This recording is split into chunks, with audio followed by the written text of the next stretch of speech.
Humboldt State Normal School opened its doors in March 1914, and Nelson Van Matray served as president for the first decade. Our first graduate, Susie Baker Fountain, described the school's building on the corner of 11th and M Street as irksome. But the school changed locations in January 1916 thanks to a 51-acre donation of land by the Union Water Company. The state provided $91,285 for buildings, equipment, and salaries, and the initial budget was $17,000. While it was free to attend Humboldt, room and board ranged from $20 to $27 per month, and a year of textbooks summed to be $11. How does this compare to the cost of books today? We know that back then, most prices were much lower than today due to inflation. What we want to know is whether the cost of textbooks in 1915 was greater or less after adjusting for inflation than the typical cost of textbooks today. How do we do that? We first choose a price index that shows the average price of a market basket of goods.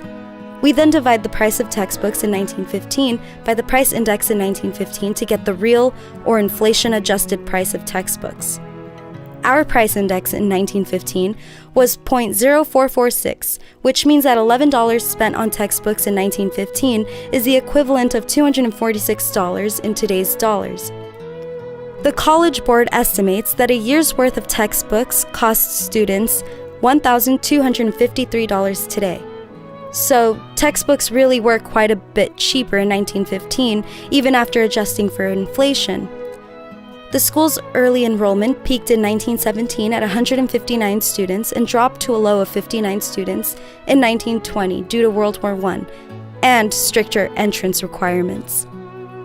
But enrollment began to climb after Homer Balavanis arrived at Humboldt in 1923.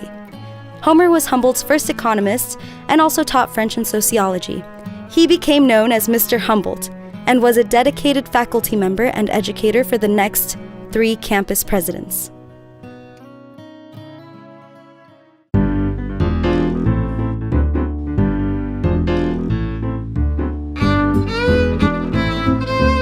Ralph Sweatman became president of Humboldt State Teachers College in 1924. The school changed its name in 1921 to adequately describe the broader curriculum offered and to attract potential students. The national economy was booming during the Roaring '20s, and the future was bright. California needed teachers as the population increased by over 40% during the 1920s. This increased demand for college, and enrollment rose to 290 students by 1928. Economists know that the market price and quantity sold are set by supply and demand. If demand for a good rises, let's say the demand for college degrees, then the number of students seeking a college degree rises, and a shortage of access will result unless tuition, a key component of the price of attending college, rises. At Humboldt State, tuition continued to be zero until 1929, and so the college rationed access by raising academic standards. It started a grade point average system, the honor roll, and academic probation. Thus, even though tuition did not rise, it was more work to obtain the college degree. Faculty were now required to obtain a master's degree or doctorate and exemplify passion and enthusiasm for education. The lumber industry, always significant to the local economy, was doing well. The Pacific Lumber Company alone employed 1,500, or almost 4% of Humboldt County's 40,000 people.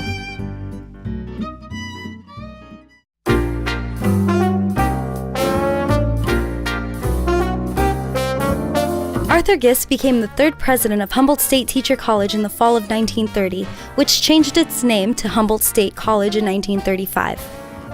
During Gist's time as president, enrollments went on a roller coaster ride.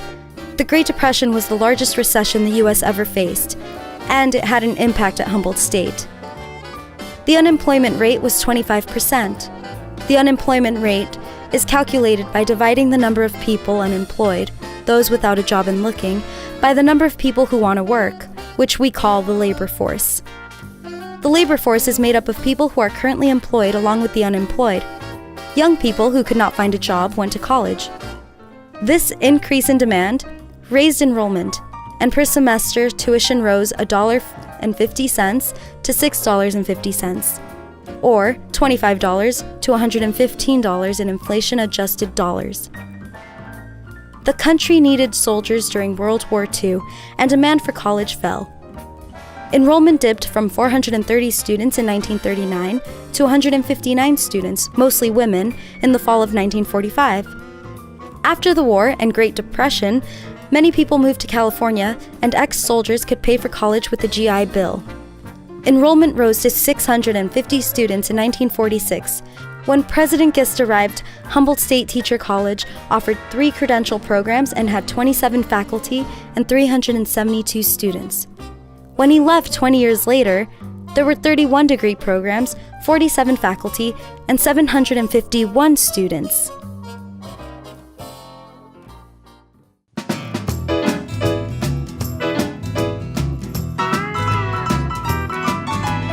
President Cornelius Siemens began office in 1950, and the campus grew quickly. The first year President Siemens was in office, the budget increased 7.5% for construction and repairs. In 1953, the budget would exceed $1 million, which is $8.5 million in inflation-adjusted dollars. More and more students were attending college due to increases in both supply and demand. On the supply side, the post-war economic expansion led to growing revenue for the state and increased budgets for higher education. The result was increased capacity for students at HSU and a shift in the supply curve. On the demand side, the large baby boomer generation started going to college. California's population was growing, and the Korean War came to an end. More students desired a college degree, and the demand curve shifted. The result was an increase in enrollments, which surpassed 2,000 students in 1960. By the early 1960s, there were 170 full-time faculty members and 20 working part-time. Over 10 dormitories were erected along with Jolly Giant Canyon, Harry Griffith Hall, and another building that eventually became named Siemens Hall, the home of the economics department. By 1973, Humboldt State grew from a mere 57 faculty members, 650 students, and a $500,000 budget to over 500 faculty, 7,000 plus students, and a $16 million budget, which in today's dollars would equal just over $82.6 million.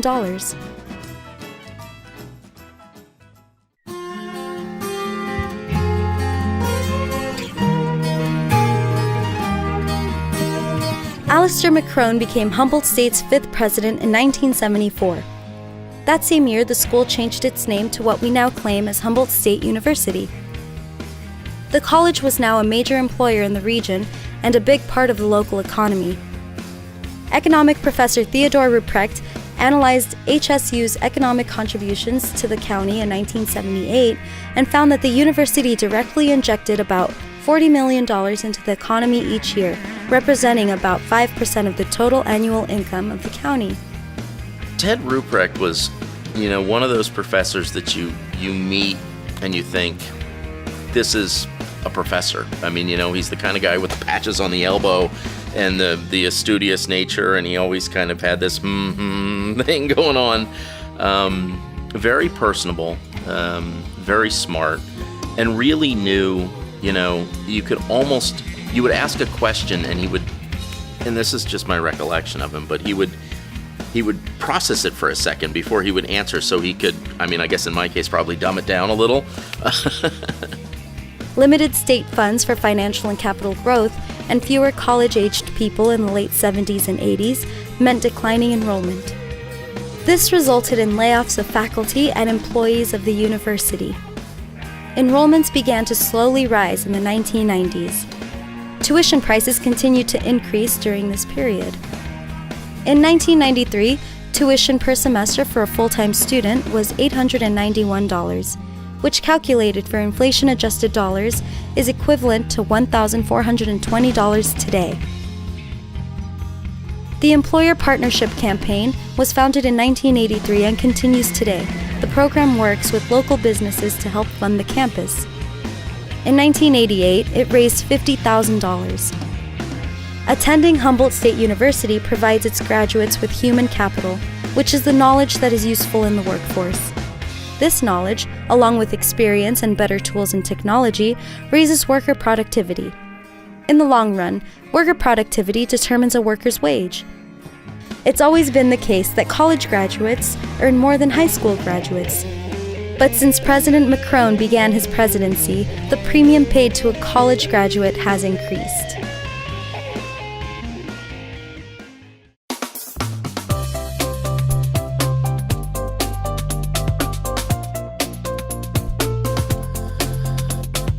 Rollin Richmond was appointed president of the university in 2002. In 2005, the economics department calculated Humboldt State's economic impact on the local economy. HSU is the second largest employer in the county, and 7% of the residents are associated with the university. HSU provides a substantial economic impact, injecting roughly $216 million into the economy. Currently, the university employs 1 in 14 local residents and provides 2,300 jobs. The second half of President Richmond's term was dominated by the bursting housing bubble and the Great Recession. This led to a 42% increase in tuition since the beginning of the Great Recession. Supply and demand can explain why. The supplier capacity for serving students fell as tax dollars dried up. In fiscal year 2009 to 2010, state funding was cut 22% from the previous year, and state allocations decreased on average by 4.5% annually since 2009. Demand for college increased as people found fewer opportunities in the workforce. In 2009, California's unemployment was 10.9%, and Humboldt County was 10.1%. The combined effect of a drop in supply and a rise in demand is an increase in tuition. President Richmond retires in 2014. We cannot say what challenges or opportunities the next president will face, but we are sure that economic factors will be just as important over Humboldt State University's next 100 years.